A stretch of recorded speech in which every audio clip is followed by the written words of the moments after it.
My project deals with healthy eating choices, not at home so much, but while traveling or on the run. You have to look at what you need to teach for your grade level and your content area, and then develop a unit that places that content in a real-life situation, something that the kids will care about, that the kids can engage in. Teams must now fly to the city of Phnom Penh, Cambodia.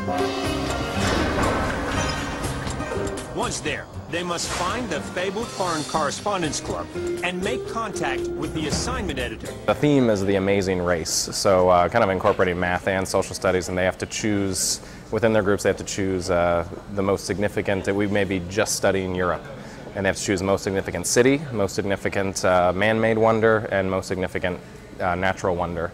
And they have to budget their trip with lodging and flights, and they have to draw maps of each leg of their journey, but also persuasively describe why they chose those different locations. They need to use teamwork, they need to use communication, they need to use problem solving to get to a solution. And their solution paths might be different, and actually what they come out with might be different, but it's all answering a driving question that depends on the content to answer it. Students would look into the components of a cell phone plan and the kinds of things that they would need to consider in determining what plan is best for a variety of usage patterns.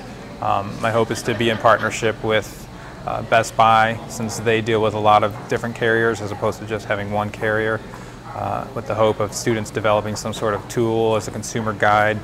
Jill Robinson, who's in the chemistry department, had been doing some work with Bloomington's New Tech and Columbus's New Tech, so it seemed like a natural jump-off point. So Jill and I worked together to create Math and Molecules Matter. You all know that if you hit the ball too far in the end of the bat, you get the sting. Well, why not improve that? Fine-tune it with electronics, nanotechnology, so you get a feedback of, ooh, I was just 2 inches off from the perfect on that. We thought it was a natural extension to bring project-based learning into the sciences as well, and we thought that nanoscience in combination with project-based learning would be something that many teachers would be interested in and could really, charge up their classrooms. Science done well is inquiry-based, and it's open to exploration, and PBL is that way too. And so, if we can choose, real and relevant problems that can be explored in a laboratory setting, that generally translates to a really powerful experience for kids. We have actually surveyed a class at Columbus Signature Academy last year.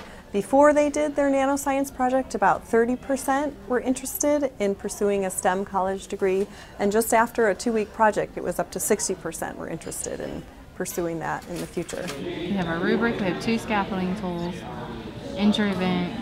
Initiative that we're supporting is to go classroom by classroom. You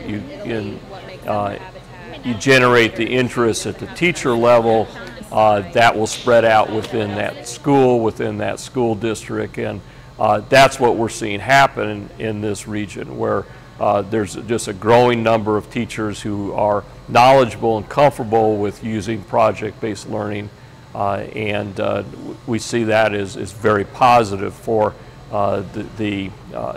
increasing the readiness of our future workforce.